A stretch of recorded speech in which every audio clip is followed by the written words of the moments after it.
Hello everybody, this is Stephen Howson, this is Full Time Devils and this is tomorrow's Transfers Today, the video where we're going to look at all the newspaper reports about transfers that you're going to be seeing tomorrow. Now the first one that we're going to talk about today is an under-18s player. It's Milan Bars, little Dutch lad. He's come from Ajax and he's actually been at Manchester United, I thought, for about a year. So I'm a little bit surprised that this is all coming out now that he's just signed, because I watched him play loads for the under-16s last season. He's very tall, he's very skinny, he's pretty decent with his feet, so this is an exciting one. I think he can probably play anywhere across the forward three, but he's now confirmed it apparently on Instagram. This was in the Sun, I also saw it in the Metro as well. He's now confirmed it on his Instagram that he is now a Manchester United player, but this isn't exactly news. He has been here for a long time and he has been playing with the under-16s, and as far as I'm aware, he's ready to go for the new under-18 season, and he's one that we're putting a little bit of hope into actually. The last couple of imports that we've had from Holland, Fosu Mensah and Chong, have been absolutely banging. Indy Boonen as well. I think he come from, might be Belgian. I think he came from Holland though. I've been absolutely banging, so let's hope it follows suit, because we've got a little bit of a tradition going on from good players over from Holland, and in particular Ajax. The next one that we've got is Adnan Januzaj, the boy that could do everything except secure himself a first team place at Manchester United.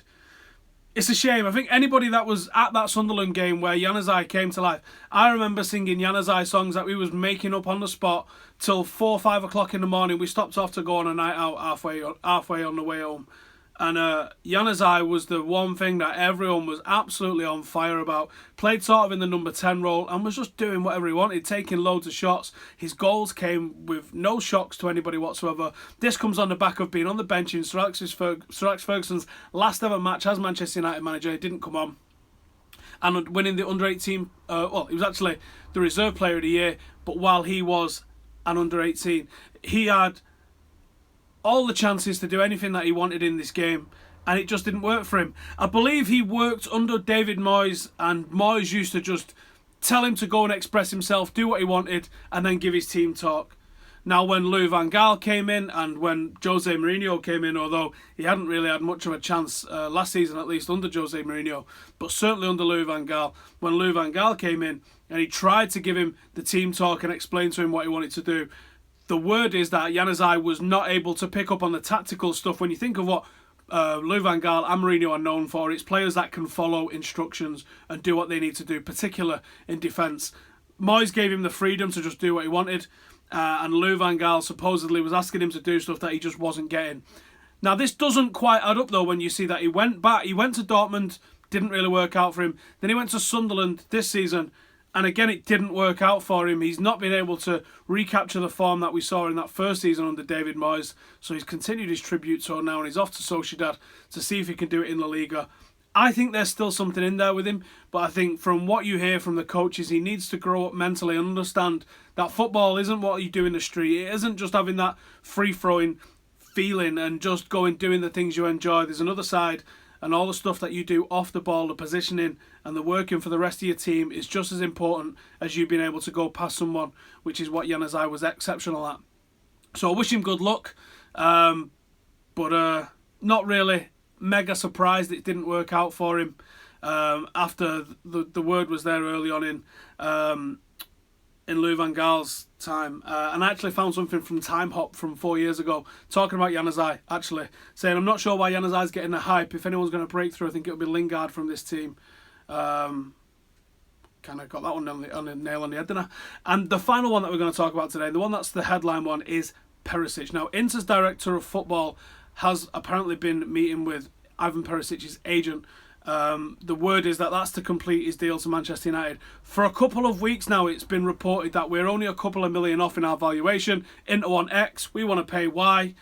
And it's just a case of, can we get a deal done? Are we prepared to start paying, or are they prepared to start lowering their negotiation? I also saw a little bit earlier on Twitter that Inter have now left for their pre-season tour in China, and Perisic hasn't joined them on the tour. So I wonder if that's something that's if it's correct for starters, but if that's something that we need to be thinking about, that he could be coming and joining. Maybe he'll go and join the tour halfway through. I'm not sure how that would work if he was signed, but Perisic is another one that seems to be coming in. I'm not really I'm not really too bothered about that. That seems to be more of a strengthening thing.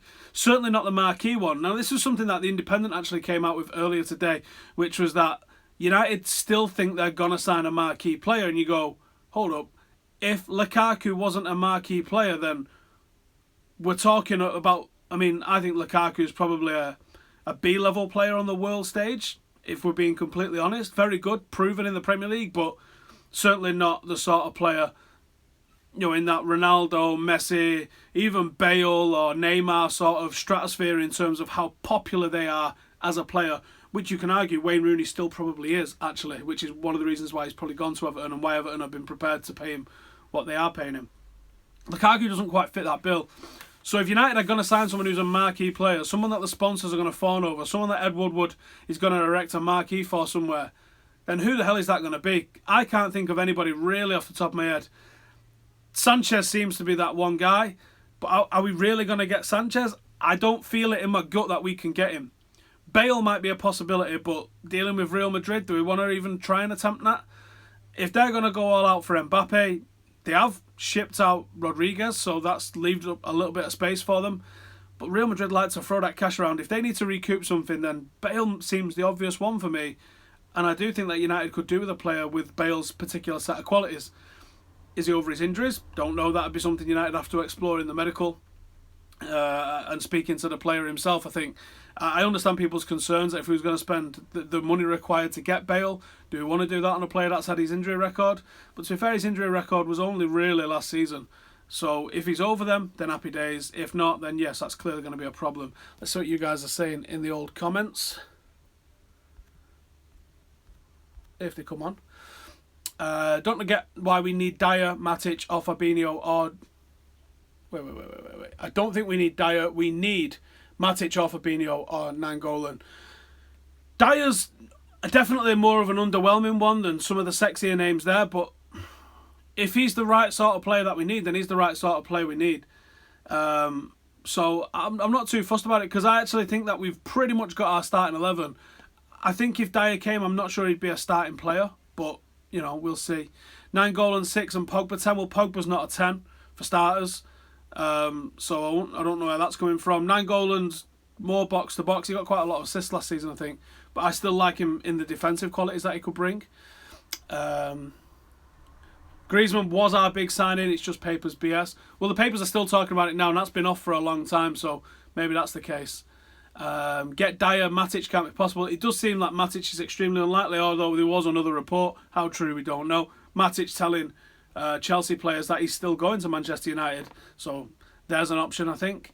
Renato Sanchez for defensive midfielder. Where is this Renato Sanchez bandwagon come from? Where? Can someone actually tell me where? Is it just FIFA? Is he just good on FIFA and everyone's like getting crazy about it? If he was that good, Bayern Munich wouldn't let him go. I'm sorry, but we've got Timothy Fosu-Mensah, who's got all them same sort of qualities, and I would rather give Timbo the opportunity to do it than have to pay countless millions for some guy that's just flopped at Bayern Munich. Need a winger with pace, says PTP. Yep, I agree with that one. Someone saying Perisic is shit. I disagree. I don't think he's shit. I just don't think he's that real exciting name. Someone says don't care who we sign as long as they're hardcore. Hardcore! I have no idea. What was that one?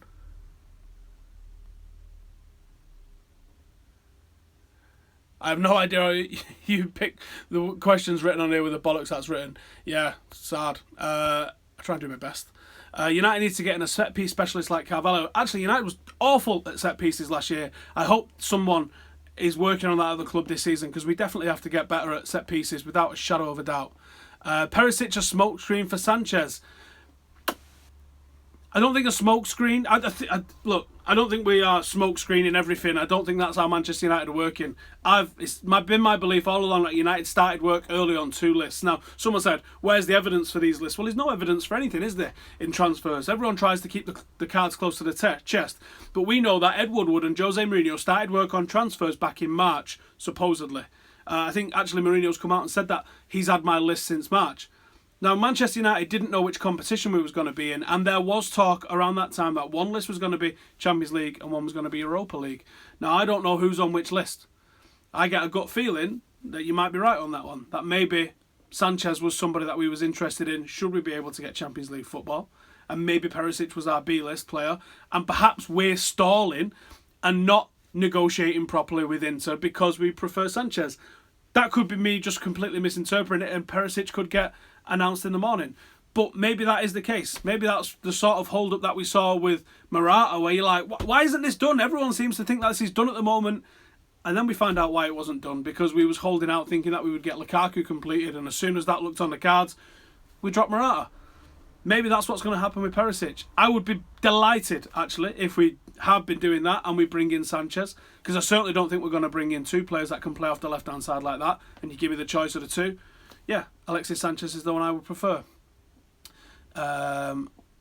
Perisic is class, said someone, and missed the rest of that comment. We should sign Sanchez, says Anthony Marshall. Shouldn't you be training right now? What about, someone say Robin Van Persie? What are you talking about?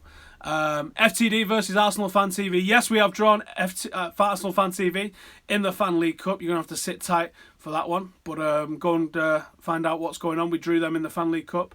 You definitely don't want to miss it. People think they've got a better view than all the United scouts and Mourinho. Pathetic, really. Yeah, it happens, doesn't it? But this is why we as fans, we are entitled to our opinion. Doesn't mean that we're right or wrong, but people are entitled to an opinion on stuff. And I get people want the big name signings all the time, but you know what? Occasionally, one of those players that's a little bit underwhelming turns into a Michael Carrick, and we end up having here for how long? And that's what we need. People are just writing names with no comment alongside them. What do I think about Serge Aurier? It's a name that I don't think we're getting, to be honest. Someone saying Wesley Sneijder is cheap and class. Is it 2010 already, all over again? Marshall and Lukaku up front. Do you know what? I didn't think United was going to have a two-striker system. I've just got a sneaky feeling that we might see a two-striker system from United this year. That being said, somebody like Sanchez needs to come in for that, because I think if you're going to have a two-striker system, you need 4 strikers. You can't do a two-striker system with only 3 recognised strikers in a club. You definitely need more. Perisic's class, can't wait for proving the doubters wrong. How do United deal with having to need... What was that? It looked like a good question for a change.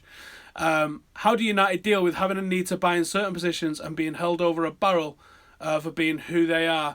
I think that's why United try and keep their transfers on the low, or perhaps leak some transfers are happening and not others. And maybe that was one of the tactics that people thought was happening with the Morata deal. Maybe that was us trying to tell to Everton, like, look, if we get Lukaku, we get him, but we're pretty far advanced with this guy over here, so make your mind up. Especially once you see Everton are spending the money that they're about to get for someone like Lukaku. You saw this last season with Juventus. They were spending the Pogba money prior to getting it, and maybe that's an agreement that United have with these clubs, because if everybody knows that you're Everton and you've just got 90 million in, or whatever it is that we've paid for Lukaku, then when you pick the phone up to try and start speaking to someone, everybody else just decides to add an extra 10, 15 million on.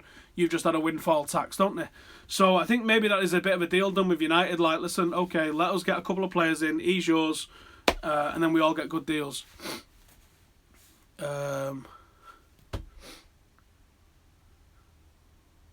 People still going on about Renato Sanchez. Honestly, the guy must have the best PR machine in the world. New left-back Mitchell, I don't think he's nowhere near ready to start. I think he had a great game and he did excellent against Zaha, but he's nowhere near ready to be Manchester United's first choice left-back just yet. Deal with Perisic on hold because Gaetan. We need to attack more in the big games. Which big games did we not attack in early in the season? Liverpool, I will give you. That's about it. City, Tottenham, Arsenal, we'd effectively turned in on the league anyway by the time we played in those games at the end of the season. We kind of went for it against Chelsea. We just got completely stung. And then against Spurs, we beat them at home. We went for City at home. We was very unlucky in that game. And we went for Arsenal. They was extremely fortunate to get a point out of that. So there's only the Liverpool game where we really kept it tight and played for a draw. All the rest of them I think we went for. And certainly Chelsea away in the Cup, I think we was going to do a number on them until Herrera got sent off. How do I think Carrick will do in a captain's role? I think he'll be fantastic, but I just don't think he'll be... I don't think he'll play that often. Why didn't Borthwick Jackson go on a tour? Well, he has gone on a tour. He's gone to Austria with the under-23s, and it seems like he's close to a move somewhere. Leeds being the favourite, which really hurts me. Zlatan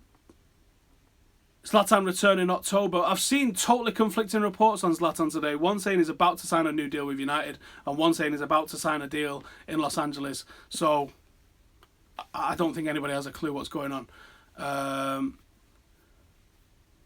Keep Marshall, sack off Perisic and go back for Griezmann in January. It's quite funny, isn't it? Because Griezmann decided he wasn't going to leave Atletico Madrid. And now it seems like, I'm pretty sure Atletico Madrid are pretty close to signing 2 players.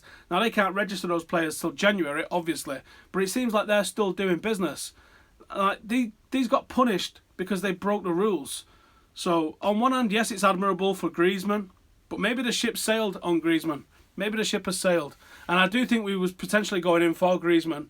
And Lukaku, which excites me. Someone's saying thoughts on Angel Gomez. On what about him?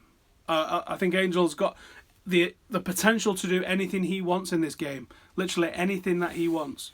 Anything at all. I just hope that he gets to fulfil that potential with Manchester United, because he'll be a joy to watch. But I think that's a couple of years off yet. This season's a massive season for him. The under-18s have got a lot to do. They're in the Youth League. We need a better run in the FA Youth Cup. Angel can do anything he wants in the game. I just hope it's in the Ready United. And I'd love to see him take on Rooney's number 10 shirt in a couple of years, but he's not ready for it yet. Who will hold the 7? Don't know. Two up front, says Robert. I am getting the sneaky suspicion, yeah.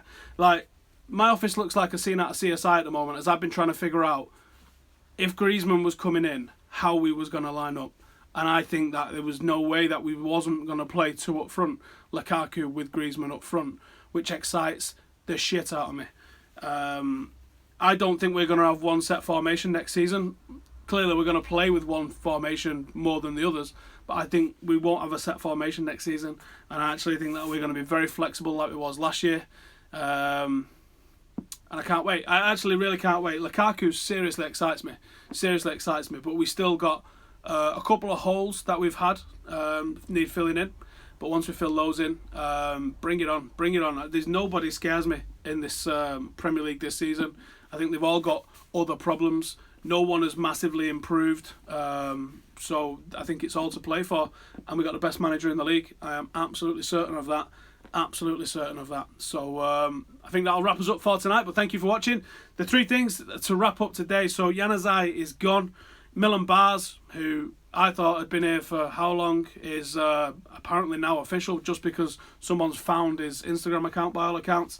And the third one was Perišić, the Inter-Director of Football, met his agent tonight. Clearly going to be hammering out what's going on with the deal.